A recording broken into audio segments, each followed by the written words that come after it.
Good morning, everybody. Keith Engle here for TGI Sports Talk Sunday Stream of Consciousness. How's everybody doing today?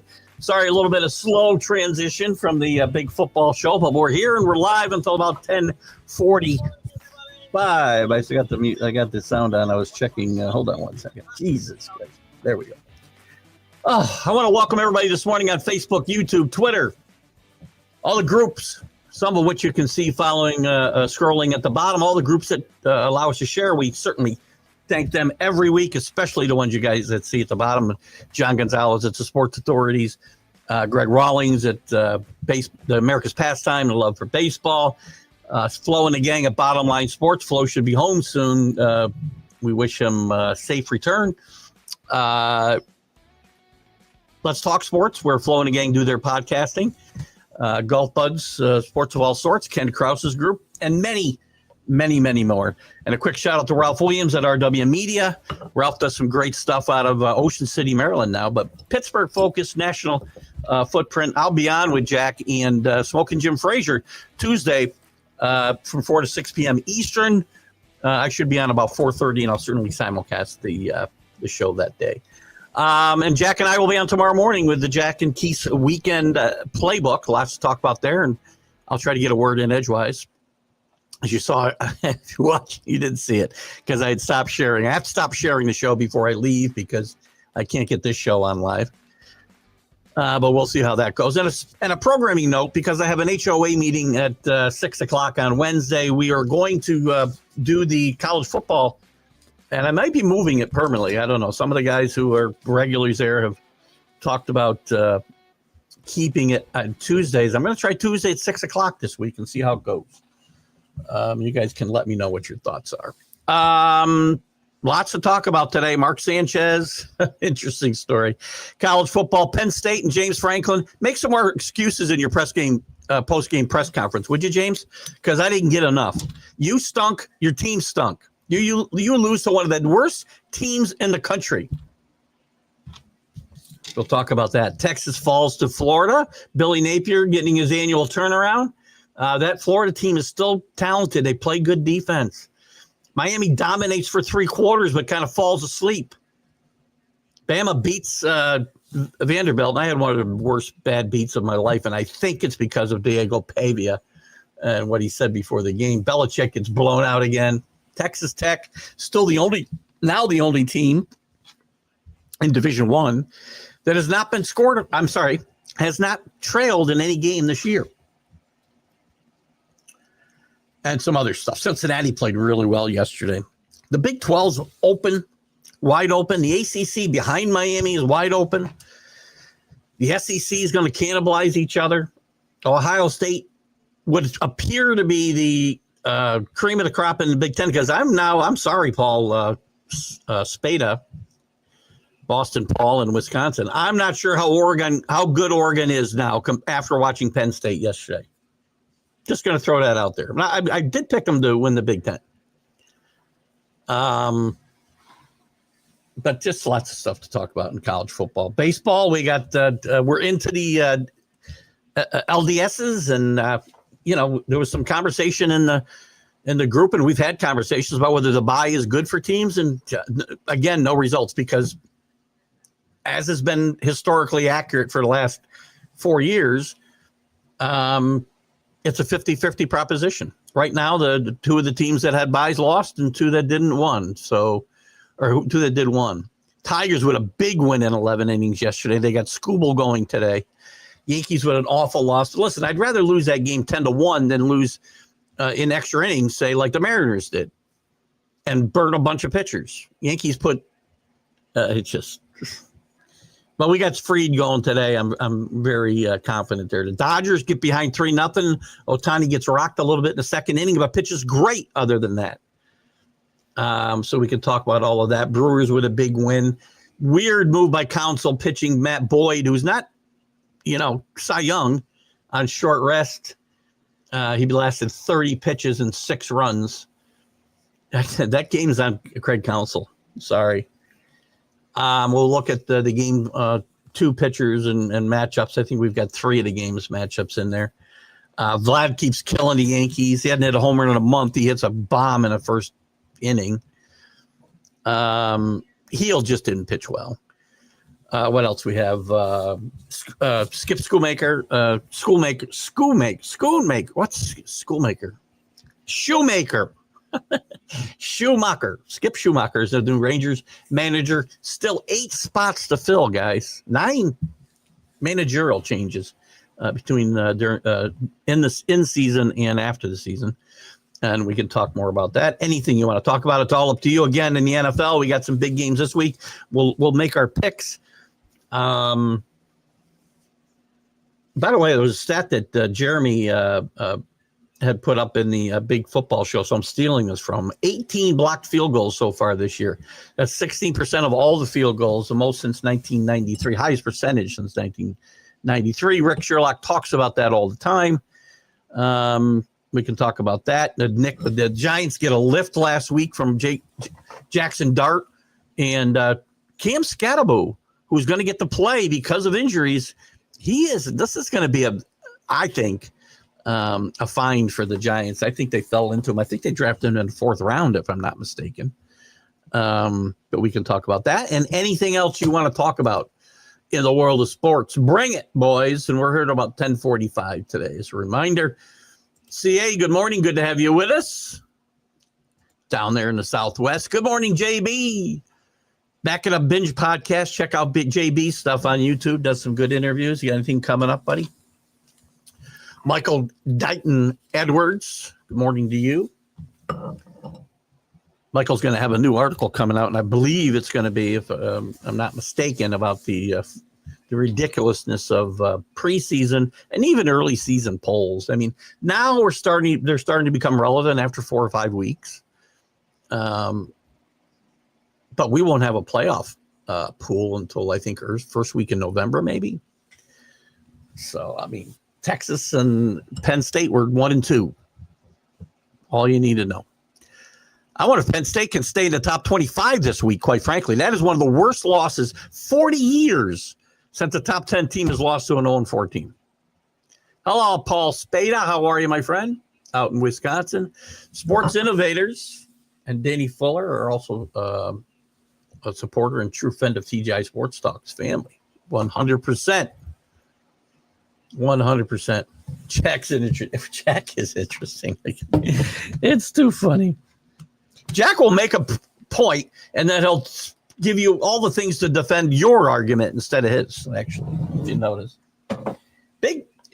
Jack just can't get over Daniel Jones is playing good football. I had said while he was with the Giants, and I'm no Giant fan, that if he got out of New York, he might be able to be a reclamation project and be a serviceable NFL quarterback. He's played really good football for 4 weeks. Jack wants to use his history against him. The worst thing ever to happen to Daniel Jones was getting picked 6 when he should have been a 2nd or 3rd round draft pick. As a lot of guys should be. I mean, Jack thinks, I love the guy now that he's on my team. I hated him in Georgia. Sorry, Rick. Carson Beck will be the first pick of the draft. No, he won't. And if these teams were smart, they wouldn't take any of these quarterbacks coming out this year in a top 10 or top 20 or maybe the 1st round. You blow your team up when you make a mistake. New episode dropping Tuesday for JB. Former Flyer great Brian Propp. Nice get. I recommend his book, Angel on My Wing. Any book recommendations? Sports books? I just finished. I've read a lot. I read a book recently about the 75 Red Sox. And actually, The Last of the Innocents I read is a really good book. It's about the Dodgers 1960s team. It's really good. And outside of that, I am reading After Dallas, which is historical fiction about the aftermath of JFK's assassination from a fictional standpoint, and it's very, very interesting. Michael loves Tuesday at 6 p.m. for the college football. Okay. You see, the reason I bundled shows together, and it does help me because I don't have to rush off to after the unprofessional professional show at 6. Plus, I could be done at 7 instead of 7 both nights instead of 8. But I was trying to avoid being on that many nights. But I think we might be making a switch permanently. I'm going to talk to my wife and see if there's any reason I shouldn't. Good morning, Rick. How are you, buddy? Something hit me with all the football I watch. Players hurdling and embarrassing the defender. If you go high, it's targeting. If you aim for the hit zone, they jump over you. That's kind of a good point. But again, I have a lot of problems with the targeting rule in general. I mean, there are times where it's obvious guys launch and they're trying to inflict injury. There are other times that a player lowers his head outside of hurdling. That's not a bad point at all, Rick. But what about when the offensive player lowers his crown? You don't see that get called, or rarely do. So, again, it's tough to be a defender in football today. Can't legislate violence out of the game. It's a violent game. That's why people watch. Oregon's not any less or better because Penn State pooped the bed. But, well, I disagree, Michael. I mean, again, they either beat a very good football team or they didn't. So, again, if you didn't beat a really good team and you blew a 14-point lead and had to win in overtime, are you the second best team in the country? Not that it necessarily matters. Miami, I think, is going to jump them this week. Actually, maybe they won't. After that fourth quarter performance and 14 freaking penalties, I'm not sure Miami does jump them. But it doesn't matter anyway. But again, you can only judge teams by the teams they play. I mean, think about Georgia. Or not Georgia. LSU. LSU, we thought was a really good team because they had beaten Clemson early in the year. Clemson turned out to be awful. LSU turns out not to be as good as we think. So to your point, I don't know whether they're better or worse. The schedule and the record will determine that. And before, Paul, you get all upset, I picked them to win the Big Ten. I still like them to win the Big Ten. Right now, Ohio State's the best team in the Big Ten. You got a tough test next week with Indiana coming into Oregon. Win that game. So now I'm giving you again another challenge. Beat Indiana at home, and I'll withdraw my remarks. Franklin didn't prepare his team to bounce back, and that is entirely on the coaching staff. 100%. And by the way, he sat there and did everything. Well, he did blame himself. He didn't really blame himself. In my mind, even when he talked about preparation, he was putting it on the players. And he talked about the travel, and he talked about this, and he talked about that. How about just saying, we suck today, I suck today, we sucked all week getting prepared for this game, and we didn't deserve the win. You just lost to one of the worst teams in the country. They're ranked like 100 out of 131 teams, or 136 teams. No excuse. So again, Paul ought to be ripping me here in a second. Council's not been worth what the Cubs paid him to steal him away from the Brewers for Chicago to screw David Ross. Yeah, David Ross is going to be in play for the Braves job, and he might be better off there than in Chicago anyway. I would take Pat Murphy 10 over 10 days over Council and no. I'm not taking Craig Counsell. For a lot of years was one of my favorite managers. What he did to the Brewers, because he talked about the fact that he didn't know if he wanted to manage anymore. And then the Mets were throwing a bunch of money at him, and the Cubs threw a bunch of money at him, and things changed. And quite frankly, the Brewers are better off without him because it's gotten stale there, man. He had some really good teams that had no playoff success. Very little. And Pat Murphy might very well win his second consecutive Manager of the Year award, which doesn't really happen. I think David Ross gets a job, by the way, and he did get screwed, by the way. I don't know how managers, and I got another comment about managers and firings this year in a second. because I have a problem with this. It happened to Aaron Boone, and I ripped him, and I got to rip Mendoza because of it as well in a second. David Ross was interviewed for a few jobs last year. I think he was a finalist in Houston. I know he interviewed in California. He's going to get a job in this go-round, I believe. One of these 8 teams is going to hire David Ross, and Braves look like a very good possibility. While we're talking about managers getting fired, how about managers keeping their jobs but letting their entire coaching staffs basically get fired? I ripped the crap out of Aaron Rodgers 4 years ago, maybe, when he was on the ropes. And he basically kept his job when the Yankee brass told him, you fire Phil Nevin, who's his best friend in baseball, and 4 other Yankee coaches. And instead of saying, take your job and stuff it and sticking behind his friends and people he hired, he said, okay. Well, Mendoza's now done the same thing for the Mets.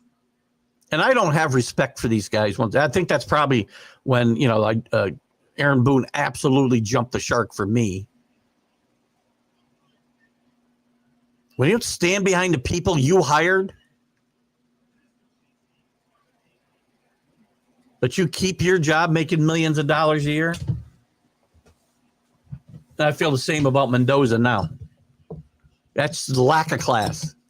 Stand by your principles. You got plenty of freaking money, man. 2 years in that job is, generational wealth. Franken should have taken accountability over making excuses. Great take, love it. It was his first,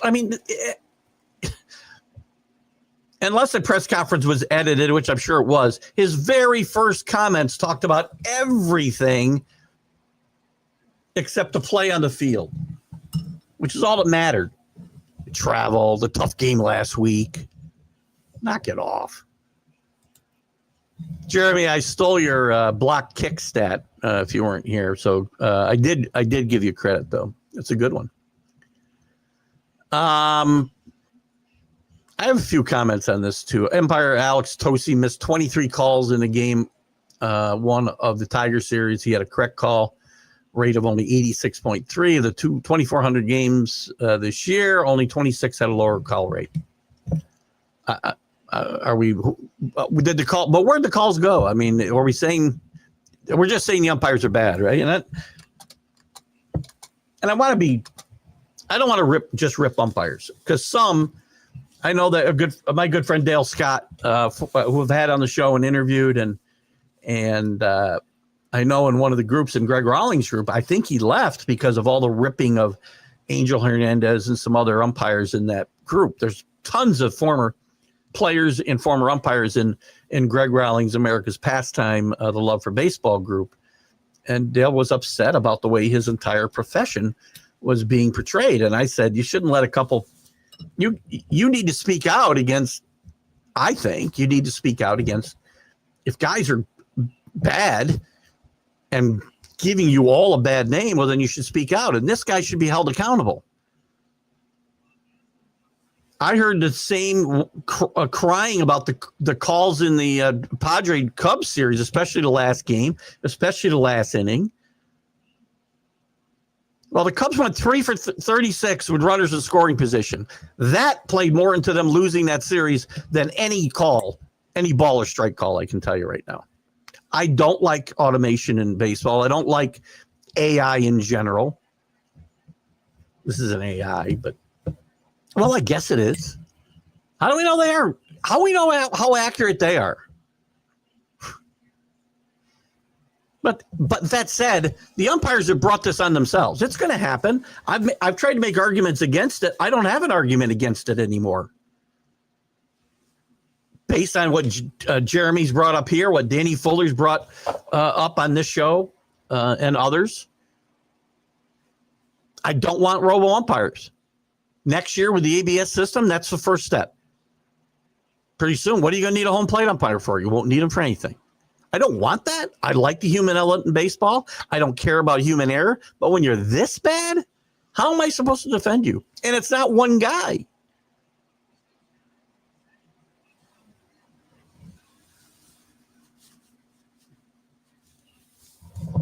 For years growing up, I heard, well, that's his strike zone. No, there's one strike zone. Umpires would say, that's my strike zone is, I'm a little high, I'm a little low, I'm a little whatever. I give the pitcher, but for years, pitchers would get calls. How do you think Greg Maddux would fare once we have ABS? Seriously, it actually just popped into my head. How does a guy like Greg Maddux, who lived on the corners, and I guarantee you they weren't all strikes. I think he's still a goddamn good pitcher.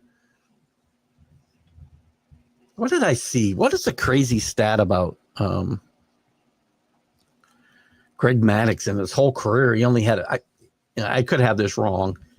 I feel like he went 3-2 on like a handful of players in his entire career. There's also a funny meme about Greg Maddux where he's shown the house he painted, and it's all unpainted in the middle and all painted around the corners. It's very funny, the edges of the house. I'm just not a fan of this whole ABS system and robo umpires. But again, my argument is I can't sit here and argue against it when we see numbers like this. But at the same time, Padre fans, you chasing the umpires, or Padre players, you chasing the umpires off the field and berating them when you went 3 for 36 with runners in scoring position. Blame yourselves.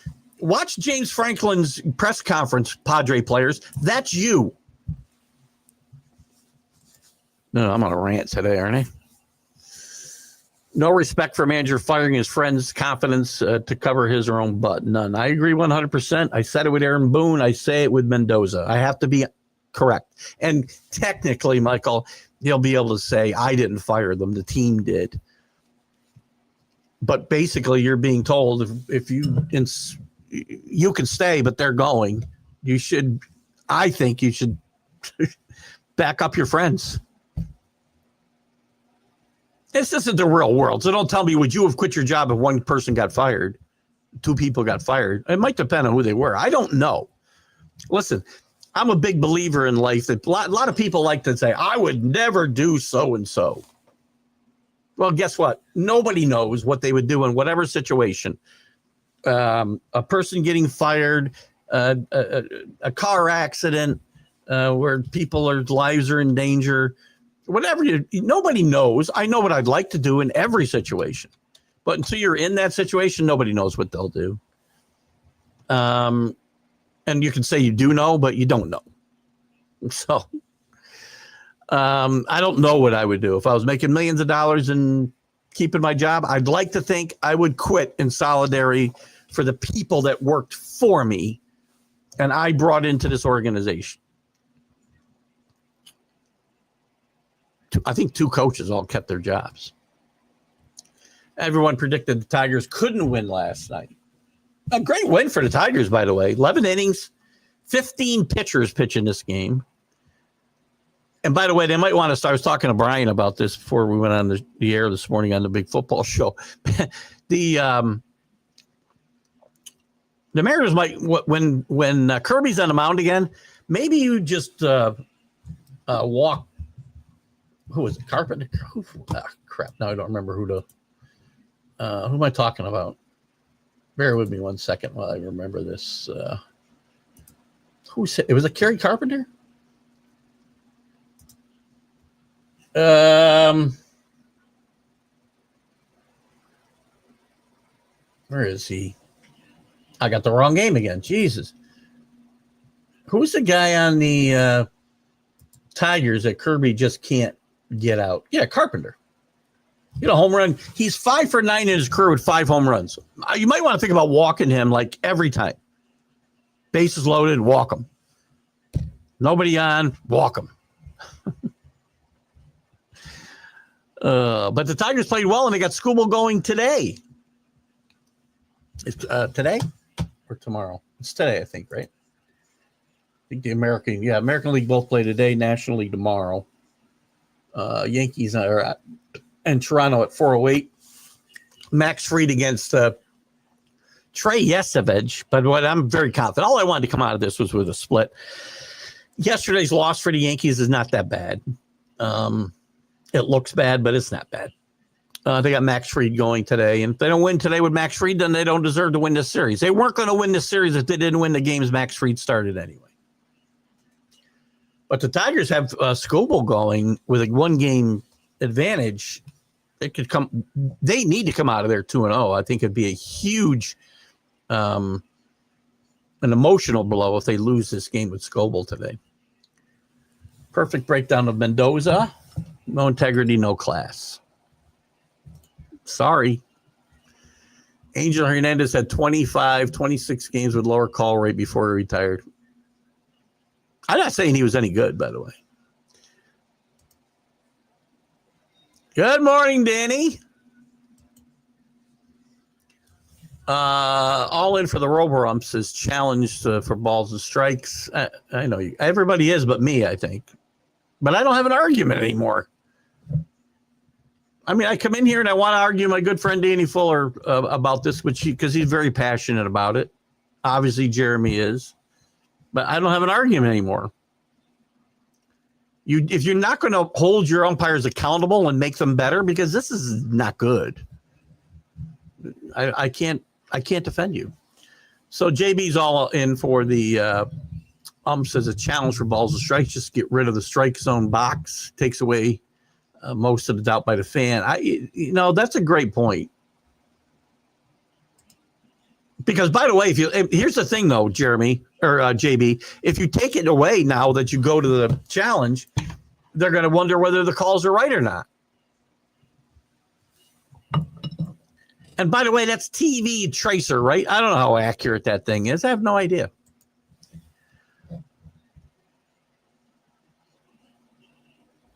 Good call, Keith. It's time, though. Greg Maddux took what they gave him.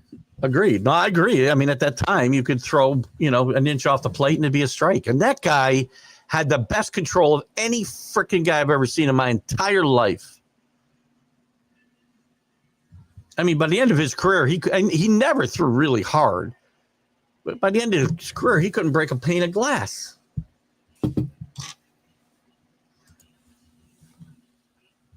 Padres players equal despicable. Just, that was a bad scene. You don't do that. You don't do that. You got here at the correct time. What time was that? 9? 6 your time. I moved the show to 9 just for you because you'll get that extra 30 minutes sleep, Danny.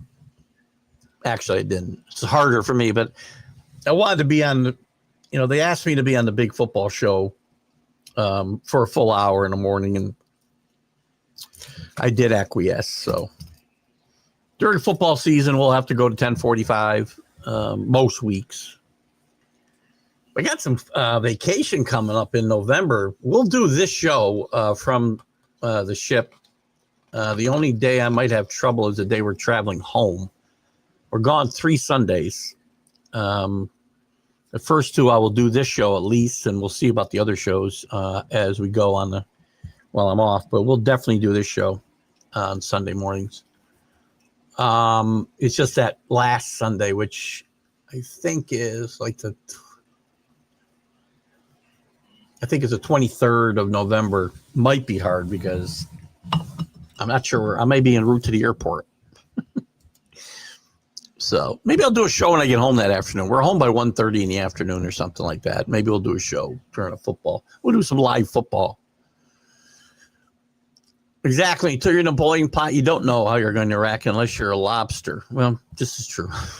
I don't know, but lobsters don't know how they're going to react till they get in the water, do they? I'm not a lobster fan. Do they really scream? Kerry Carpenter's been pretty solid since he came back from injury midseason. The Tigers are scrappy. They are scrappy, and they might have just got their mojo back against the Indians. I had my doubts they'd win that series. But a good job there and a good job in game 1. That's such a huge win when you know you've got the best pitcher in maybe in baseball. going the next game, and you can eke out that win in extra innings, that's huge because you come out of there with a sweep or a split, you're going to be happy. Now my guess is they're going to be disappointed if they don't come out of there with a sweep. With 2-0 lead, you know. What you got here, CA? I don't know what's the flag? We got football, we got popcorn, we got 100% love. What's that flag? Yanks have to win today, no question, without a doubt. I do not think. Well, then because then they'd have to win. Well, they'd have to get back to Seattle. They got to force Game 5, and you know we're going to get Rondon and Cam Schlittler after that. Cam was just electric in the rubber game with the Boston, but I don't know that we can expect that type of performance out of this kid forever. By the way, the Yankees, I started to say this. Yes. What's his name? Yes, Grave. For the Blue Jays today. Yes, Grave goes. He's pitched 14 innings this season. A little surprising that they're going to throw a start. Him. Some injuries have caused this, obviously, and lack of production from some other guys. But we've seen some guys with very limited action. I mean, Cam Schlittler has had quite a bit of action compared to some of these guys. Early, who pitched for the Red Sox, had very little experience. The Indians were playing a kid in center field who hadn't played all year. He played in AAA. A lot of interesting stuff in these playoffs. Hello, Chris. By the way, Chris, you should put that other comment up again today about the Mafia, the Bills Mafia. I'd love to comment on that because that'll set me off on another tirade, right? A former Yankee Blue Jay, Ruben Sierra. Feel free to play that voice message. Now, let's see what we got here. You sent me a voice message you did this morning? I got a voice message from Danny, too, last night about the bad beat Vanderbilt got. And I really believe that they ran that ball because of Pavia running his mouth before the game. Where is it? Which one was it? So, Keith, I hear the Pope got shot. Okay. That's not the one. Big time. Try it again without the base button. Okay, I'll give it a shot. I don't have a voice. I don't have a Ruben Sierra voice message, I don't think, Chris. But not surprising, Paul.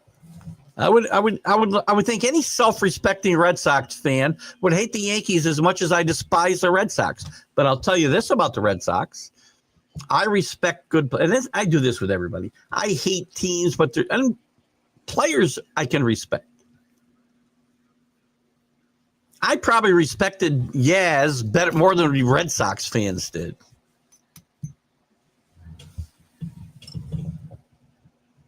I don't know. But I still hate the Red Sox. Good mornings to Danny from Michael. Morning all. Great stuff. Hi, y'all. Please check out Jeremy Ballrick's stuff. There you go. Check out Jeremy. I should have given Jeremy a shout out. Sorry about that, Jeremy. I stole your stat this morning and then I didn't give you a shout out. Thank you for putting that up there. Any of you guys who do, Jeremy, you know this too. JB, you want to put up a link in the comments? We'll certainly share it and give you guys a proper props. And if you send me your shows, I'm happy to share them on TGI Sports Talk as well. If you send me a link or a reminder just to go share it or whatever, I'll be happy to do that. Send me a link. It's easier because then I can just post it. He pitched 14 innings, so there's not a huge sample size there. But Yankees, by the way, Yankees also historically have struggled against pitchers they haven't seen before. So that comes into play as well. Thank you, Paul. We love you too. Sorry about those Oregon comments earlier. Cam, you missed a couple of T's in there. I hope you got the L in the right place. Yes, you did. You missed a T, though. Cam Schleter, Walpole. Oh, really? Yeah, he wasn't. Yeah, very good point. He did grow up a Red Sox fan. So, and he took a little bit of abuse, I think, from Red Sox fans after the game. Hello, Matt. Good to have you with us. Our Yankee fan out in Orange County, California. Charger fan as well. Sorry about that loss to the Giants. You know, the Giants, Jackson Dart's numbers weren't tremendous last week, but the energy level of the team was palpable. In the stadium, it was palpable. And Cam Scatterbo playing full-time basically at halfback is a huge, I think, energy boost for this team. Now, the question is going to be whether the offensive line can do anything to keep these guys upright. And they lose Malik Neighbors for the season, and that's a huge loss for this team. And I'm not sure that they can recover. I think they lose to the Saints today. But I like what I see. I did figure that out. Thank you, Paul. I know where Walpole is. I drove through it as fast as I could one time. Yeah, I think there's no doubt Diego cost Keith some money yesterday with his pregame comments where he said, "I don't think the game will even be close. I think Kalen DeBoer decided, and I don't have a problem with it. So, you know, it is what it is. You reap what you sow, right? And he gives them bulletin board material, and with 17 seconds left, instead of kneeling on the ball, they ran it for a touchdown. No, I don't think the games are fixed. Bad beat for Keith. Do I think the games are fixed? No. Because you know what? If I did, none of this would go on the games. I almost got a bad beat at the end of that Miami-Florida State game. If you were watching it, I don't know, you guys had bugged out of the chat. You might have gone to bed and thought this game was over, but they were down 2 scores, Florida State, but they had a breakaway late in the fourth quarter with like a minute left, and fortunately they got the receiver down, 15-yard line. And they smartly, it's the right football play, they kicked the field goal and then tried the onside kick because they needed 2 scores. So I dodged a freaking bullet there because I thought he was going all the way on that catch. 2 bad beats like that in 1 week, one day, I might have been you might have had to send a wellness check to the house. Let's go New York Chargers. No, New York Yankees, Chargers, and Cowboys. Wait a minute. How do you root for the Chargers and the Cowboys? Another guy with 2 teams, Matt? Come on, dude.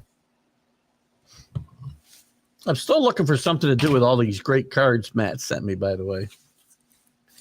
There's a great one of my here. I love this one of Bobby Mercer, by the way. I'm a big Bobby Mercer guy. I've chatted with his wife, Kay, on Facebook a few times, and I remember I wrote her a long message the first time I ever chatted with her about what Bobby meant to me when I was a kid and how devastated I was when he died because he'd been part of my life, my entire life. Watching him play ball or listening to him do games. And it was sad, but she's a good person. I love Bobby. Okay, good. Except for, where's the butt? It reminds me a little bit of, I can't remember the movie. I think I brought this up a couple weeks ago, right? Michael Caine's in a movie. It might have been Dirty Rotten Scoundrels. I don't know. He's talking about he hates any lumping in of people of certain religions or from certain countries or of certain colors or creeds. I hate it when people do that. You should have respect for everybody except the Dutch. Don't ask me why I remember that line. I have no idea. Soundball players who have been charming on camera: Paul O'Neill's Seinfeld, and Reggie Jackson and Naked Gun. Paul O'Neill was very. I'm thinking. I don't remember. Am I remembering Paul O'Neill and Seinfeld? I remember Keith Hernandez. Keith Hernandez was very funny. They did if you remember, they did a spoof on the JFK assassination, where Keith Hernandez got spit on, and it was like a second spitter. It was a funny episode, but he was dating Elaine for a little bit. I don't remember Paul O'Neill. Reggie, I wouldn't say it was great acting, but it was very interesting. That was a very, very funny movie, Naked Gun, and I haven't seen the new one with Liam Neeson, and I don't think I'm going to because I can't see anybody as Frank Drebin except Leslie Nielsen. I can't do it. You're going to find out. Listen, Oregon, everybody who's out here, and including me, who's concerned about whether teams rated or what people say about them. Listen, Dan Lanning's a great coach. Oregon appears to have a really good team. Dante Moore, I would say right now, is a leader for the Heisman. Ty Simpson, who I've ripped, and I have to take a step back. This kid didn't throw an interception until last night. He's thrown now, I don't know, 17 or 18 touchdowns and 1 interception.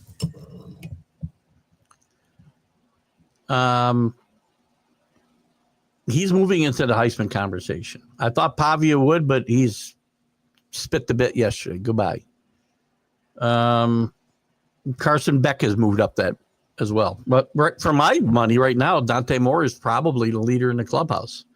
And the anti-Heisman awards have got to go to Drew Allar and Cade Klubnik, who played well yesterday against a horrendous North Carolina team.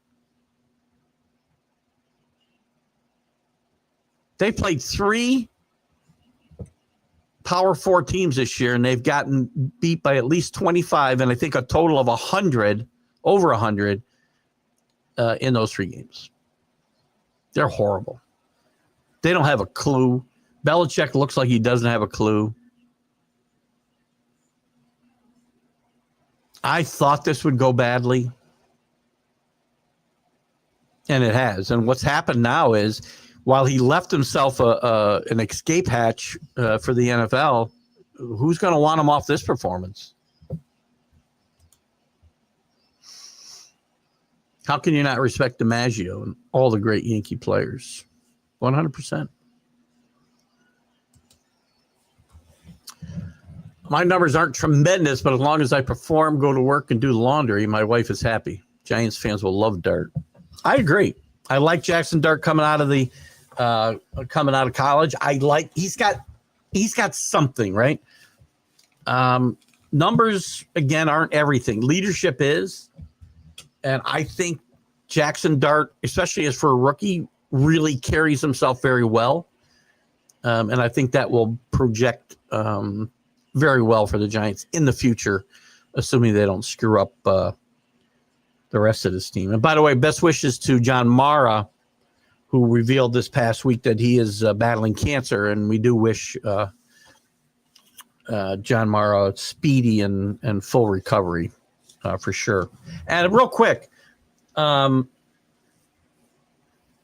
want to give our condolences to the family of Lawrence Moten, who passed away unexpectedly this week at 53 years old. If you don't know who Lawrence Moten is, one of the greatest players in Syracuse Orangeman history. He's an all-time leading scorer there and led some very good Syracuse teams. So our thoughts and prayers go out to him and his family. And just too bad. 53, so young. The older I get, and I see people die when they're 80, and I go, that's too young. That's 15 years from now. No. Much less 53. So our thoughts and prayers go out there. Scat was a steal in the 4th round. I agree. I said it then. I didn't expect him to be a first rounder. Third, 4th round is where I expected him to go. But I also felt very strongly knew is too strong a word, I think. I felt very strongly that whoever got him was going to have a productive player. This guy's not running for 1,500 yards, but he's going to be a really productive player for this Giant team when they get better.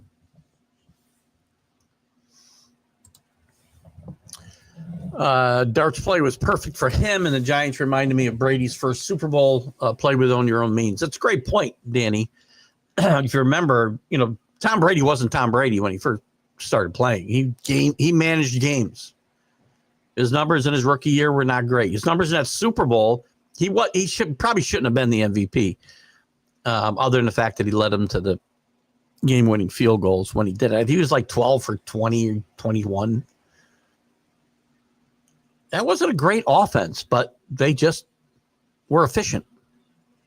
All they did was, certain guys, David Gibbons would catch first downs right and left. David Patton catches a touchdown pass. Now, not saying he'll ever be Tom Brady, but I like the way Dart carries himself. That's important for my quarterback. I was never a big fan of Eli because I didn't like the way Eli carried himself on the field. He didn't feel like he was a leader. Now, look he won 2 Super Bowls. Where Eli stands in the pantheon of great quarterbacks to me is a bit debatable. And I didn't like the way he carried himself. There's some quarterbacks that are like that. They don't seem to exude leadership. Jackson Dart feels like a leader. It's a mess. Once England gave Ireland and Scotland independence, the UK. Did I miss a comment here? What the heck? See, did I miss another comment here? Is this for another show? I got. Sorry, guys. Anyway, let me hear. It's a mess. Once England gave Ireland and Scotland independence, the UK is historically and just like as well should represent each nation. Oh, the flag. I see. The flags. See, I have trouble reading emojis. I have trouble reading. Good stuff, though. My ladies' team. So you don't have to root for your wife's team. Your wife should root for your team. I married my wife because she was a Patriot fan. That's it. Only reason. I'm kidding. Just happened to be that way. We probably would not have got together, quite frankly, if she wasn't a Patriot fan. One of the things that brought us together. When was the last American-born undrafted free agent in baseball? Oh, there's got to be a few, doesn't there? Kevin Moss is a long time ago. Boy, you talk about, 15 minutes of fame. American-born undrafted. I want you to bring up that Bills Mafia comment again. I'm never going to find it. Well, we'll do this. Remind me of that. We'll look into that maybe on the MLB update one day.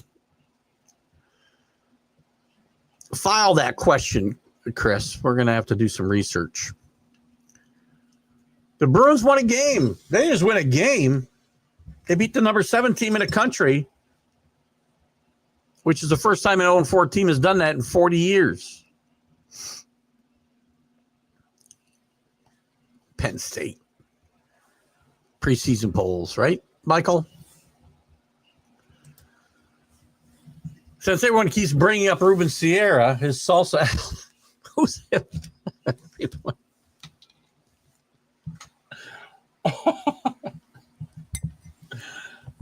Just to be clear, you're everyone, and I'm responding to you. His salsa album is #1, is on YouTube. I read #1. His son, aptly named Ruben Sierra Jr., had a minor league pro career. Yes, he did. Maybe Ruben will be the halftime show at the Super Bowl this year, depending on how Bad Bunny goes. Who the frick is Bad Bunny? Am I that old that I have no clue who Bad Bunny is? I asked Alexa to play Bad Bunny, #1 hit, and I didn't understand a word of it. I'm not trying to be a jerk here, or, I don't have a problem with, I think he's Puerto Rican, right? I don't have a problem with Latinos. I don't have a problem with their music, but it's not salsa. I don't know if it's like Spanish rap, but maybe it's just me, and I'm an old fuddy-duddy, I guess, but I want to know this. How can country music be like the #1 music genre today? I don't think it's hard. Well, maybe it's an overstatement, but I don't feel like it is.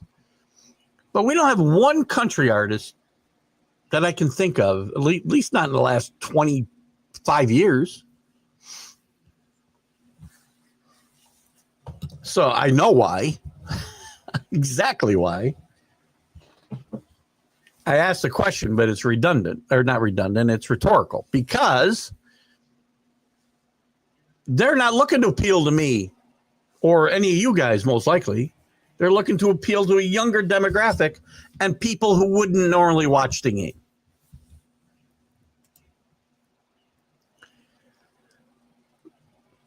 I was never the biggest Reggie fan, quite frankly. Reggie caused a lot of problems that didn't need to happen.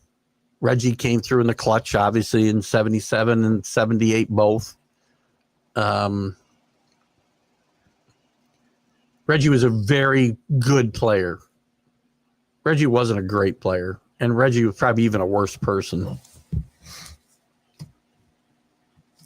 And he caused a lot of problems here that didn't need to be caused. But they won 2 world championships, so it's all worth it. As well, I'll chime in, enjoy the show. Be it known, Kevin Mitchell's with us this morning. Where are you, Kevin? Chime in here, buddy. One of my favorite interviews of all time. I got him right off the golf course one day when we were doing it. Had an interview scheduled with him. Love my interview with Kevin. If you're here, chime in, buddy. Leadership from quarterback. That's why I won't give up on J.J. McCarthy. He's a leader. I don't disagree with that at all. He may not pan out, but the dude is indeed a leader. Again, just because you're a leader doesn't mean you're going to make it in the NFL leader. I'm not saying that. I had this argument forever with the Mad New Yorker, Carlos, when we did our show together. And even when he was commenting on this show. And if you're there, Carlos, feel free to chime in. He didn't feel it was necessary for your quarterback to be the leader of the team. Well, he needs to be the leader of the offense, if not the leader of the team.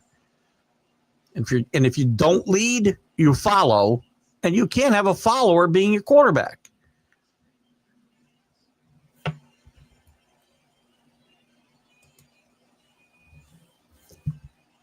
Chelsea 2-1 over Liverpool yesterday in EPL. Thanks, EA, for the open window to throw that in. Oh, the flag. Good one. Chris F. Grave is here. He's up in Ontario. You're asking, where is he? He's here. If you're asking, where is he physically? I thought you knew he was in Toronto. Aren't you guys buddies, or was it just him and Danny that were buddies? I don't know. There's an interesting dynamic that has come in since you guys joined the group. Michael, most recently, Paul and Danny and Chris, I don't know, a year and a half ago, something like that. You guys might remember better than me. Time is a very, very elusive thing for me. But you guys have been a great addition to this show, and I really appreciate it. In our group chat. But I thought Paul and Chris and Danny all knew each other too. And maybe just Danny knows Chris and Danny knows Paul. I don't know. But I will tell you that he is in the room now commenting, and he's also in Ontario someplace. I think it's top secret. Browns up 7-0. I didn't turn the game on. Where are they? Hold on. Is it on NFL Network? Is that where it is? Sorry, I had the news on this morning while I was getting ready for the show. There it is. I picked the Vikings in this game only because I can't pick the Browns to win. I'm not a big Dylan Gabriel fan. It'll be interesting to see how he plays here today. I'm not going to see a lot of this game being as I'm doing the show. And here's a nice first down play for the Vikings. And then I got to travel to go watch the 1 o'clock games. Oh, I didn't know the energy I was going on right now. What? I didn't know. Oh, wait. Danny means the Bruins in college football. I wouldn't even thought because, you know, they don't win that. What are you talking about? What are you talking about?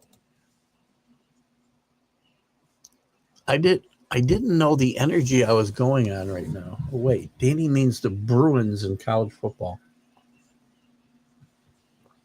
I don't know. Maybe Danny's got comments I'm not seeing, but I think I'm seeing them all. If I miss something, if I'm missing something, tell me. Wentz keeps getting contracts. I just don't see how. He did have a pretty good year in Indianapolis like 3 years ago. But he is very immobile. And there's a first down. He's very immobile. And listen, I wish he'd played. If he hadn't gotten hurt in Philadelphia, we may not have lost that Super Bowl. And there'd be no statue to Nick Foles outside the Philly Stadium. In safety standards, it's still safe to ride with one hand on the back of the garbage truck.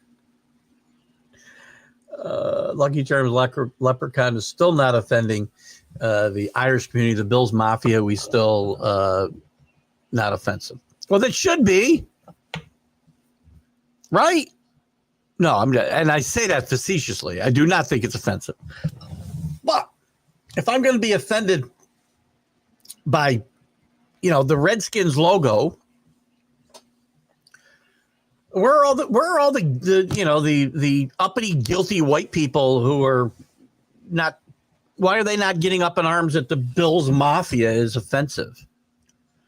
I mean, we had to change the leprechaun to basically the Lucky Charms Leprechaun. We can't have the fists up anymore because it's, that's a bad stereotype for the Irish. I mean, there's a touchdown, by the way, and that worked out pretty good for Carson. Browns are no good. This whole thing, when are we going to stop this whole offensive thing? I'm offended by everything, man. Where was Pocahontas last night talking about the Seminoles doing the tomahawk chop the whole freaking game? I don't care about stuff like that. Why should anybody? And again, when I see a whole cluster of Native Americans coming forward and saying, stop that, well, then I'll understand. But they aren't. Their culture is trying to be wiped out by a bunch of people, and the people who try to keep it alive, they're being lambasted for it. Nonsense. What's the new 6-7? I just found out really nothing. It's just something the kids laugh at. What's the new 6-7? I have no idea. I laugh at it because I don't know what I'm talking about. What is it? It means nothing. It's just why do the kids laugh at it then? I think we went through this once before, didn't we? And I have no memory. Bad Bunny is more of a generational phenomenon, in Michael's opinion. He's a bad choice. The Brazilian. Oh, he's Brazilian. I thought he was Puerto Rican only because I think he just finished like the longest residency ever in Puerto Rico. Crystal did that. Did the halftime of the opening Friday night game this year would have been I don't know who that is either. And again, I understand they're not going to program the halftime show for me or my demographic. It's just not going to happen. Old white guys, they don't care about. They got all my money. Here's the funny part, and I never understand. Us older guys, or even middle-aged guys, we're the ones with all the money, and women. Sorry, I don't want to come off as a misogynist here. I did last night somehow. My wife called me out on something I said. I don't remember what it was. Something to do with women in sports. I don't know. I don't know how I get myself back into these corners. But we got all the money, but advertisers never seem to advertise for me. The NFL never seems to point their halftime shows or promotional events towards me or my age. I don't mean old white guys, right? I mean middle-aged and above people of all races and creeds and religions. We got the money.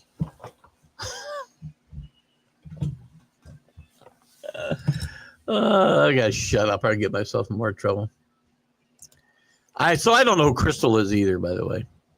Kevin Mitchell was a beast for sure. He pops in our show every now and again. Like, I don't know if he's popped in since you've been on, but I interviewed him. If you go back, if you go to TGI Sports Talk and you go to the videos, the video section, I think you gotta hit drop down now to videos. You'll see all the shows. I think they stay. And if you scroll back, unless they've cleaned them all out, and I haven't looked in a while, all the interviews I did years ago when I was doing tons of interviews, you can find them all. You got to scroll quite a ways back now because now we're getting to be, heading into our 6th year. And Kevin Mitchell's is there. It was a lot of fun doing it. Chuck Foreman was a great interview. I had a few good men moment with Chuck Foreman. It was awesome. Rick loved that.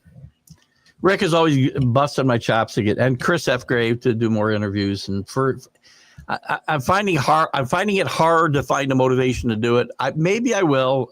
I'm a month, 5 weeks now into retirement, and as I get settled into a routine, we'll do something. I'm probably not going to do them live if I do them, and I'm probably going to do one a month or something. But I got a few conversations going on with a few people that might turn into interviews, and we'll see. I liked him because he caused crap for New York. Talking about Reggie. That's a good reason. Danny, not a Reggie fan himself, but Sankey's probably don't win a World Series without him and his big, I believe that is ass. I'll say it, sticking out. You can say ass on this show. Scarlett, if you're watching, I'm sorry. I see Jake up there, so hopefully Tom Dobney's out there. Don't be afraid to, if you're still there, Tom, don't be afraid to chime in. The leader of our HOA here in our community, Tom Dobney. Tom, we got to play some golf, buddy. And if you're retired now, congratulations, and I hope you're still here listening. And don't be afraid to comment if you got something to bring to the table, which obviously we don't worry about what it is. Amazing the jewelry they allow in football today. It's funny. See, I don't even notice it anymore because it's so commonplace. I'm looking now at who is this? Is that Dylan? That's not Dylan Gabriel, is it? No. It's some receiver for the Browns. Would you be afraid of just having it ripped off your neck? Chris Fgrave is the man with the voice. Voices, correct, Danny, and the super thoughtful man, no doubt. I love Chris's stuff. He'll send me some messages. I listened to just a couple yesterday that he sent me. Danny sent me a voice message, which you can do on Facebook. Feel free to do that if you want to get a comment in. Danny sent me a nice message about the bad beat on Vanderbilt yesterday. Oh, God, that was awful. That was painful. And I really thought I was watching an instant replay of it last night with Miami, Florida State. Would have made for a disastrous shutout yesterday. Trying to get into the black ink here. Well, I can have up to 10 people in this thing, but I think it would get a little. We can try to do something. It's hard to, and some people don't want to come in. Paul, remember, on my, I was doing a once a month Friday show where I made it, everybody could come in. And we didn't have many. I don't think you can. Maybe you came in once. But we could do a roundtable thing some night and see how it goes.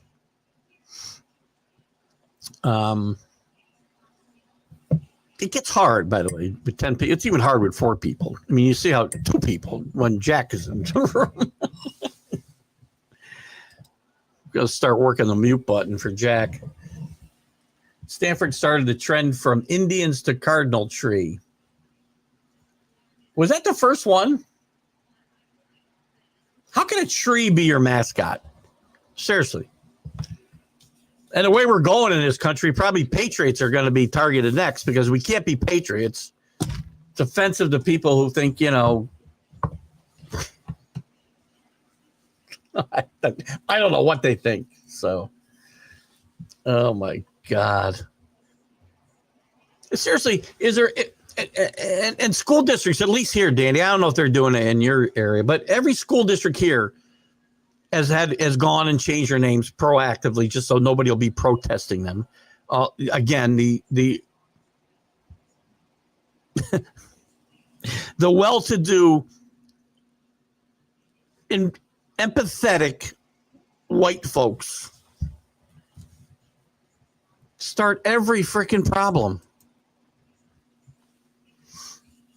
Ray Emery. I'm going to guess he's a hockey player. The guy I first thought of was a Bears wide receiver, but I don't think that's who it is. So give me some info on Ray Emery, Chris. 10:10. We got about 35 minutes left today. I just need to talk crap on Wentz to get him started, I guess. I didn't bet I don't know who I'm betting today, Danny. I don't know who I'm taking in a survivor pool. We got a survivor pool that's a $120,000 pool.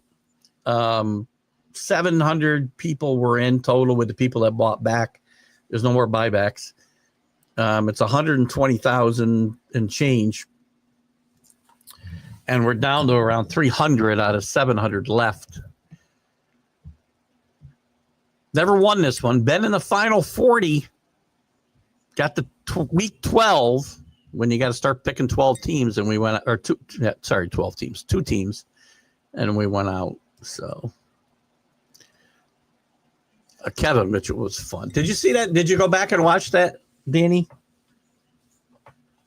I had a lot of fun with a lot of interviews I did back then. It's just hard. It's so hard chasing these guys around, and I love getting them in the room, but it's a lot of fun. The only Bad Bunny I've ever seen was in the movie The Holy Grail. The Killer Rabbits, always dangerous for sure. CA, very great reference. There's a where's my sound effects? That's just a great reference right there. Well done, my friend. TD Brown's called back. What is it? 7-7 still. Fred Lynn, great player. Injuries wrecked his career. Loved Fred Lynn. Been trying to get an interview with him. Doesn't return my calls. Bill Lee would be a great interview. I don't think I've found a place to reach out to Bill. Pretty sure I haven't. I can't find, again, a lot of these guys you got to go through social media. There's no other way to get to them until I've had a few, like I got references from some guys that I interviewed. They would give me some guys' numbers. Daryl Cheney, who was a journeyman utility infielder for the Reds and the Braves. And great guy. One of the nicest people I've ever interviewed. He had given me a few guys to call, and I got a few guys from that. But most of them, you got to chase them around social media and hope they respond. And if they do, they don't, go dark on you afterwards. I had a lot of guys say, "Yep, let's do it," and then they go dark. I've had a lot of fun. It's just I don't know what I'm gonna do. Good morning, Brian. He says he missed Danny on the big football show this morning. Danny had to sleep in. He was up late last night. It was at least 8 o'clock his time when I went to bed. 8:30. Keith, you can have the ESPN group pick better college games for the pools than 10 games that are so random. They are awful, right? Our box bets have been the same way. I mean, Shannon, if you're watching, you do a great job. You work hard, but I got to have more than 9 games to pick from on a Saturday. All top 25 games. And I don't know how ESPN randomly does it. Next year, we can look for a different way to do it. Not doing something manually, though. If we have a place where we can generate our own games to pick from, or maybe CBS or Yahoo or somebody has, more or better games. How ESPN does it, I have no idea. I got to believe they just got a randomizer, and that's how they pick who's going to be part of the pool that week. Speaking of which, by the way, I got rid of my... Nobody had more than 6 again yesterday. I'm going to do my NFL picks here in a little bit. Hang on. Actually, it's another good story that I want. Gosh, are you kidding me? Sorry, Lacey. ESPN's being slow coming up, so. Paul and I in the same show, I don't think that would work. There's times I think the chat's going to get shut down with you two guys.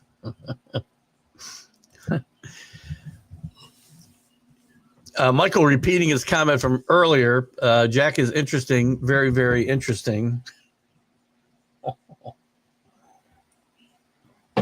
I love Jack Hirsch to death. Nobody knows more about boxing than Jack Hirsch. Hall of Fame writer, boxing writer. The Hall of Fame is out here at Canastota, maybe New York. Rick, you might remember where it is. I think I'm right. Jack lives down in New York. He was a teacher in his full-time life, but has written many books. He's got a book he's trying to get published now, will be getting published now, autobiography of Michael Spinks, which I'm really looking forward to. But Jack has some interesting ideas on the rest of the world of sports. I will tell you, he's a smart guy. He knows a lot of stuff, and he goes back as far and further than I do. But he's got some very interesting ideas. Interesting is a very good way to describe Jack. Cardinal meant to signify prime, and the redwood is a symbol of strength and power. But that's just not as cool as the Indians. I agree. It's a giant Christmas tree. I know it's a redwood, but it looks like a Christmas tree to me. And I don't know that the Cardinal most years exemplify strength and power.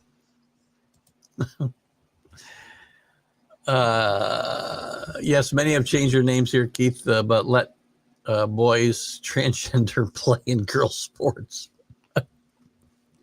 I can't make it up, right? Pocahontas up here in Massachusetts, who's as much Indian as I am, American Indian, Native American as I am, or you are,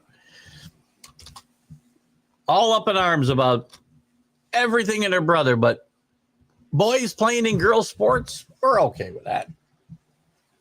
That's what you're going to, and that's, by the way, that's the hill they want to die on, right? Transgender issues. Kids should be able to decide when they're 8 years old, what gender they want to be, and don't need to tell their parents. That's a thing here. Well, it was almost a thing here. That's okay. That's the hill these people want to die on. Then God bless you. That's why you won't be winning any elections. Well, in certain places in the country, anyway. Bad Bunny's done wrestling in the W. He wrestled or what? There was really I don't remember Hoodwinked. Might have to check it out. Bad Bunny has done wrestling. He wrestled or like played music? Goaltender for the Blackhawks, Ray Emery, passed at 35. 35? I didn't see this story. Thank you, Brian. That's sad. That's very sad. A lot of young hockey goaltenders had early untimely deaths, it seems. By the way, I don't think we notated it. Speaking of goaltenders, the passing of the great Bernie Parent here a couple of weeks ago. I think I missed that in my condolences, which I usually try to give for people that pass away in the sports world. And our thoughts and prayers go to Bernie Parent. Another guy I was chasing for an interview, and I had him this close. It's actually happened to me. I guess it's not funny, but it's making me laugh. I apologize. I've had about 5 guys when I was really doing interviews a lot that I was this close. We're ready to do them, and they tragically passed away. I think 4. 5 might be an exaggeration. So maybe you don't want to come on my show or negotiate with me to come on. Very sad. And one of our best guests ever, Mark Littell, the immortal Mark Littell, former relief pitcher with the Royals, he passed away unexpectedly. He was having a surgery, which was supposed to be minor surgery, about a year ago. Or last summer, maybe 2 summers ago, and died on the operating table. He had a cardiac situation while he was there, and that was the end. He was a great guest. I replayed that interview in his honor that time. And one of my early guests, too. You can see the difference, man. First few guests I had some good, fun guys to begin with. I think the first guy I did, I wanted an easy interview. I had Kevin Kernan, former New York Post writer, on, and we talked a lot of baseball. And Mike Vaccaro I had on early. I had a lot of writers on. Hank Gola. By the way, Hank Gola's got a great book called, hold on. I'm going to give Hank a little plug here. Hank Gola, former writer for the New York Daily News and a few others. Might have gone to the Post for a while. I wanted to give you the right. Let me just, oops. Yeah. Oh, come on. Can you stay there? Damn it. I can't keep the title up. Anyway, it's Ryder Cup Rivals. Will you stay there, please? Ryder Cup Rivals. Can't make that bigger. All right. Well, it's real. I'm about halfway through the book. It is awesome. If you like books about golf and the Ryder Cup specifically, this is the best book I've read, golf book I've read since A Good Walk Spoiled by John Feinstein years ago. You think I should interview Bill Parcells? That fat bastard. How do you think that would go? Hey, Bill, you remember that time I sat down next to you and you told us to get the F away from you? It was an open bar stool, Bill. I didn't accost you. I didn't ask you any awkward questions until you were a jerk. Saw him interviewed after he was put in the Patriots Hall of Fame, and he finally admitted he could have done things a little differently in 1996 when he wrecked the Super Bowl week for the Patriots. Instead of preparing to beat the Packers, he spent the week preparing and negotiating to be the next head coach of the Jets.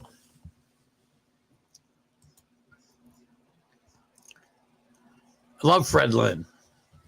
Oh, me too. Well, he played out there in L.A. too, and Anaheim, wherever they were then, with the Angels. You're not such a bad brother. Hello, just a bad bunny. Fred Lynn was a great player, and injuries really kind of racked his career. Good morning, Billy. I did pick the Jets today. And if I can get in here, I will tell you who I'm taking for the rest of the picks. I'm going to do it right now. I'll go back to the college. The college maybe will give the reason. Nobody had more than 6, I can tell you that. I want to get to the NFL results here. And if it's as slow as it was a second ago, it's going to take me till the end of the show to get to the right page. And it's spinning. ESPN will do that sometimes.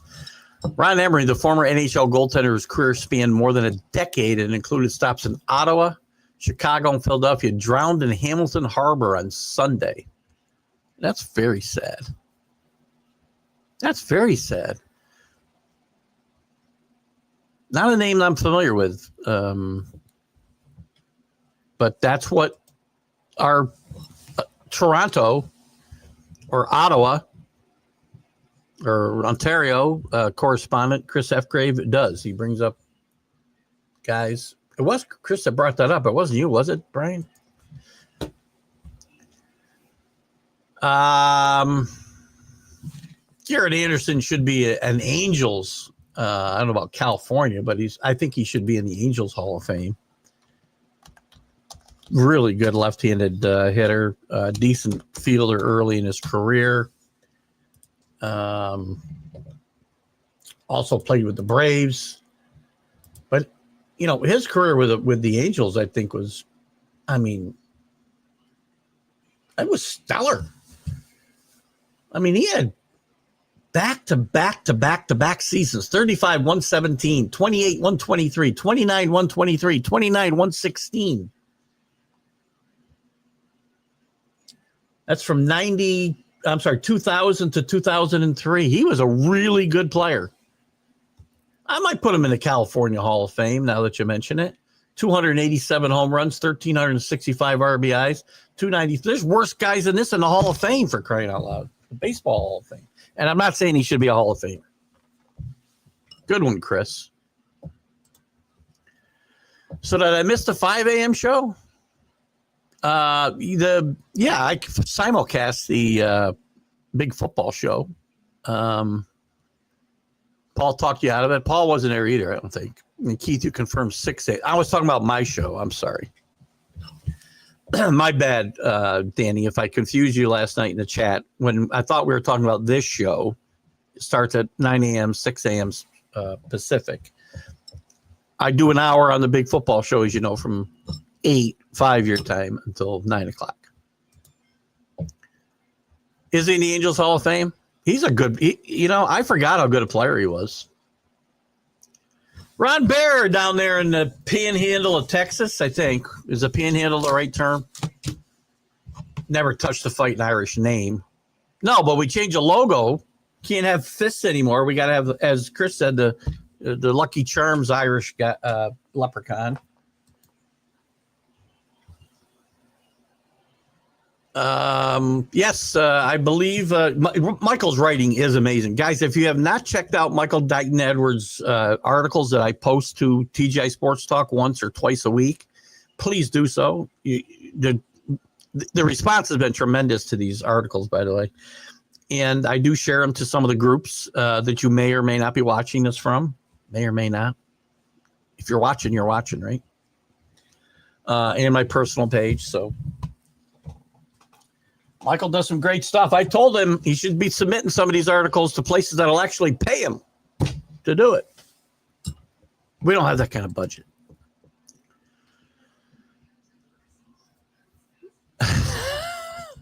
Please don't invite me to interview for at least 10 more years. I'll be here in 10 years, dude. Good morning, Michael, out in the UK. Over in the UK, we got about 20 minutes-ish. I got to get to the NFL picks here, guys. Let's see. I'm not going to do the college. I'm going to try to go to football, pro football. But every click is taking me forever on ESPN. I don't know what the problem is. That one went faster. Here's the standings right now. The leaders as we speak, Poppy's picks, Kenny, who doesn't come in and join us anymore on Sunday mornings. I wish you would.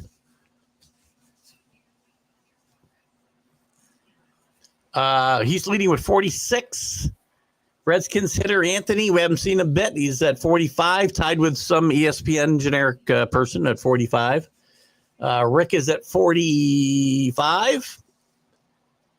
I'm sorry, 44. My bad. Bo is at 43. The Sun God is at 42. Boston Paul's at 40. TGI Sports Talk's at 40. Michael is at 39. I'm going to say that is Sonia at 39. The J Train at 38. And bringing up the back, Scoobies will suck again. Where is Scott Kobe? At 38. Remember, these are all without the point, so this isn't the betting that I will do today. I have no idea where I'm going today in the cigar box. So we'll do our picks here in a second if this ever comes up. There it is. All right, here we go. You ready, guys? I had picked the Rams Thursday night. They lost. And by the way, Mac Jones playing some good football. Mac Jones and Daniel Jones, two great stories this year. And Mac wants to say, or Jack, speaking of interesting, Jack talks up Mac Jones, but talks down Daniel Jones. You go figure that out. I'm a fan of both because both of them got screwed up in their careers with the teams that drafted them. Bill Belichick, thank you. I did take Minnesota that was in this game that's being played right now. I like the Colts over the Raiders. Raiders are very disappointing. I'm going to take the Saints over the Giants. I'm switching off. I had the Giants. I'm going to take the Saints. Got to win somewhere. It's the same reason I'm taking the Jets over the Cowboys. You got to win somewhere. And if bad teams are playing bad teams, I'll take the home team pretty much every time. I do like the Eagles. There's some of the panel this morning like the Broncos, but the Broncos have been disappointing. That defense has not been playing up to what people thought they were. Bo Nix, until last week against the pitiful Bengals defense, has not played well, nearly as well as he did last year anyway.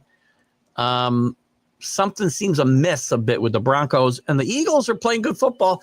They look like a team looking for a loss, as I've said, but they're 4-0. And as that fat bastard said, you are what your record says you are.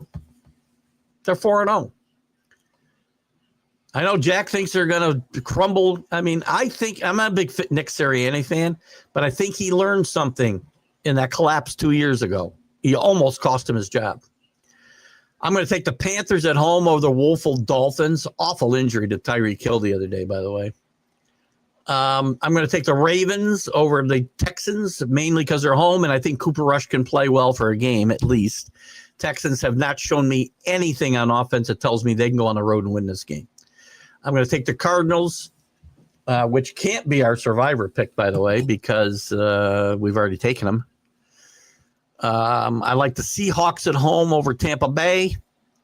I like the Lions to just beat the crap out of the Bengals today. I'll take the Chargers to bounce back against the Commanders, even with Jaden Daniels back. McLaren is out. I like the Chargers. And you know me, I'm not picking against my team. Patriots shocked the world tonight with an upset over the Bills, or they get hammered, one or the other. And I'll take the Chiefs to continue their winning ways and beat Jacksonville tomorrow night in a somewhat interesting Monday Night Football game. Geez, I'm looking at this. I think the Colts are probably going to be our survivor pick today. That could change once I talk to my buddy, but I believe that's where we're going to end up going. So let me hammer some of these comments so we can make sure we can get out of here in 14 minutes.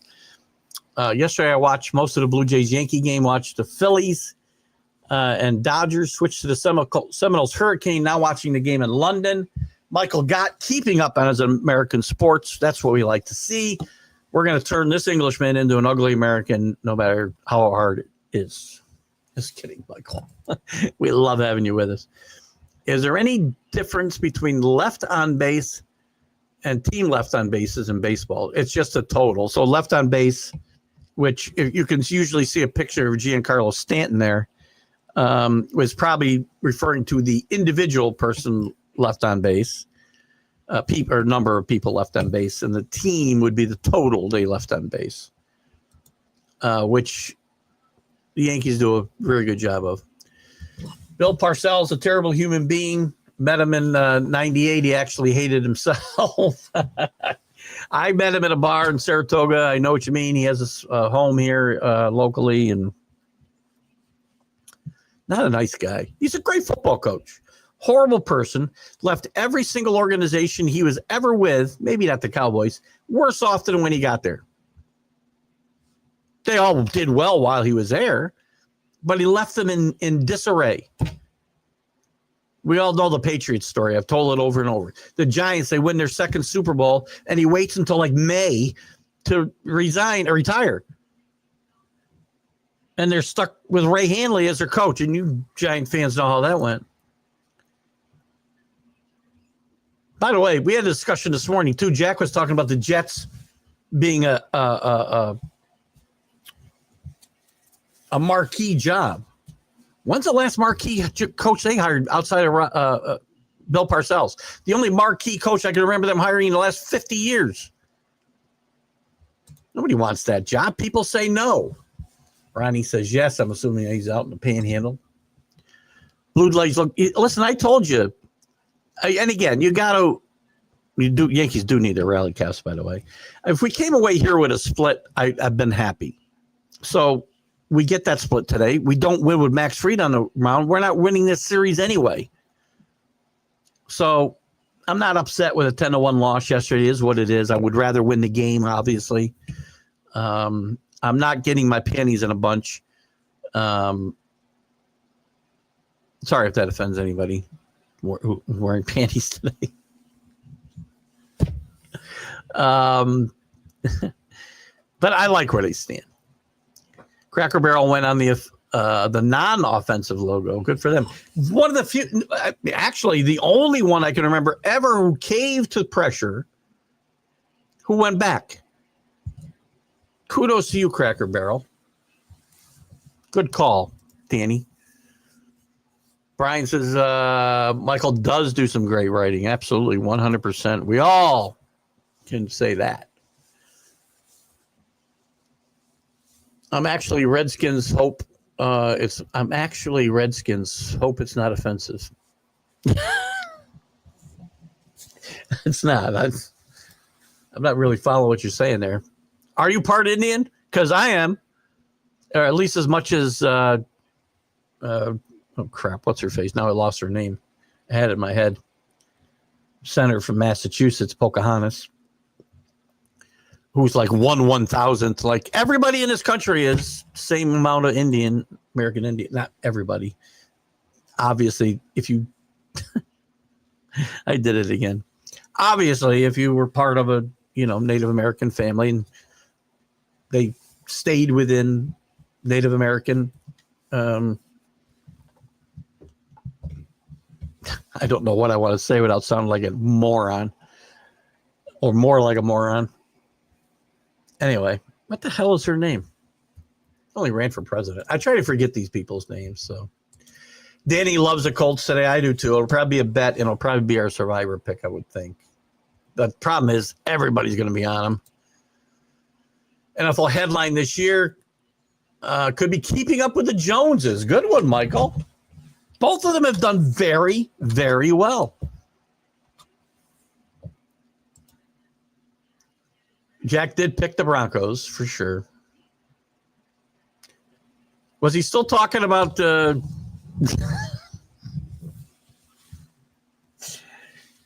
dissension in the Eagles, dissension in the Patriots?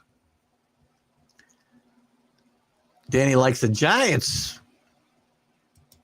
How do you pick that game? I can't bet it. Jack doesn't believe in momentum, so I'm taking breaks running on momentum. He tells me he doesn't believe in momentum. And then the next word, before the Tigers series, after the Tigers series, he said, I think the Tigers can build off this momentum.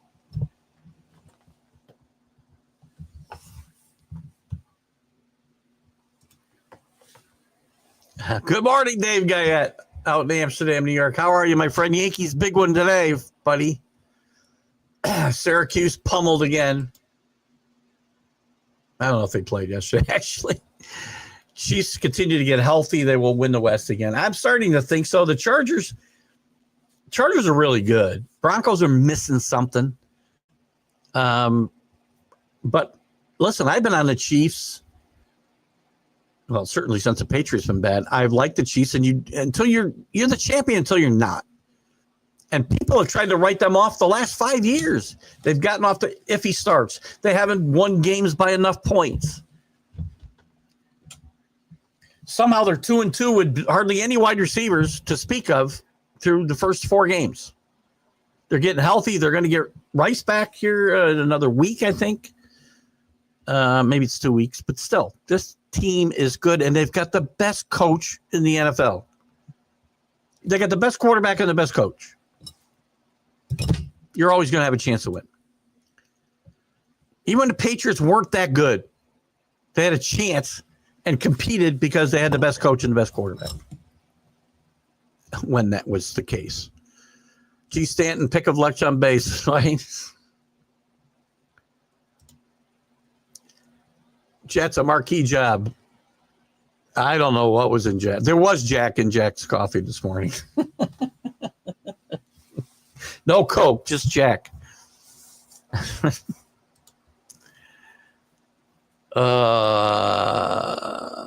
You're Redskins in the pool. I see. Yes, you are offensive. Absolutely. Just in general, Danny. I mean, not because of the Redskins. You're just in general. I'm kidding, my friend. Thanks, BA. Appreciate the support, brother. Go Lions. Come on, sycophants. Just kidding. Elizabeth Warren, thank you. Jesus. Should care more about funding the government over sport. Yes. We won't fund the government, but let's let boys play girls sports and go to the locker room. Blah blah blah. Bad Joneses this year. Aaron Jones and Jerry Jones. Good. Nice kick. Aaron Jones, I think his shelf life is expired, I think. Oh, they did. That's right. They played SMU. Thank you, Michael. I thought they got beat up. SMU is not very good this year either. But I look at the Hurricanes' schedule, and the toughest games they have are at home, Louisville and North Carolina State, and those are not great teams. So without some major hiccup, this team could go to the ACC championship game undefeated. Chargers will beat the formerly known Redskins today, known for and throw for 300 yards, no doubt. I'm with that. I like the Chargers today as well. I picked the Patriots to make a wild card at 9-8. Problem is they've already lost 2 games at home that I had them winning. So let me just see. The Patriots are playing better, and the Patriots are getting better. They got to take care of the freaking football. Let's just say they lose tonight. I mean, got to be realistic. So they lose to the Bills. They'll be 2-3. They beat the Saints 3-3. They beat the Titans. That's 4-3. They beat the Browns. That's 5-3. I think they beat the Falcons at home. That's 6-3. Lose to the Bucs 6-4. 7-4. They beat the Jets. I had the Bengals a loss. Now it's a win. 8-4. 9-4 Giants. Lose to the Bills again. 9-5. Lose to the Ravens. 9-6. Maybe lose it to Jets. 9-7. Beat the Dolphins. I still see room for 10 wins here. 10 wins. So now have increased. If they continue to improve, the defense and offensive lines have got to be better. We got to pressure quarterbacks. Got to get off the field on third down. We got to stop turning the ball over. It's okay to be offensive. I'm from that other country, as Keith would say. Well, listen, I could say the same thing about where I am, Danny. So we're in the same boat. Kane should go to the college football playoff number 1. Buckeyes won't beat Michigan again. Book it. Ooh. Michael throwing down the gauntlet early. Played good yesterday. Bryce Underwood with his best game yet. Right now, ESPN has Miami ranked number 1 in their college football poll, which isn't official of any kind, just ESPN being ESPN. Yeah, I can see 9. Again, one of the games I counted as a win, and you know, they're likely to lose, right? They'll throw a stinker up there against the Giants or something. But I think they still get the 9 because there's a couple wins in here that I didn't have them winning now later on. I mean, if they were to beat the Jets twice and then the Dolphins that last week, 11 wins isn't out of the question. But again, that's going to mean what? They'd have to go 9-3 the rest of the way. That's asking a lot. But the team's getting better, and I'm happy. All right, guys, we're going to wrap it up. That was a great show today, and I apologize that we're getting done a little bit earlier than we normally do with the 10:45 thing, but we need to kind of get things ready so I don't have to rush right out the door and I can kiss my wife goodbye. But there'll be weeks we'll be back to 2 hours after football for sure. In any event, thank you all. Watch us tomorrow morning on Jack and Keith's Weekend Playbook. And remember, Tuesday, 6 p.m., I'll put a post up, College Football Huddle, special day and time. We'll see you then. Keith Engle for TGI Sports Talk Sunday Stream of Consciousness. Bye-bye.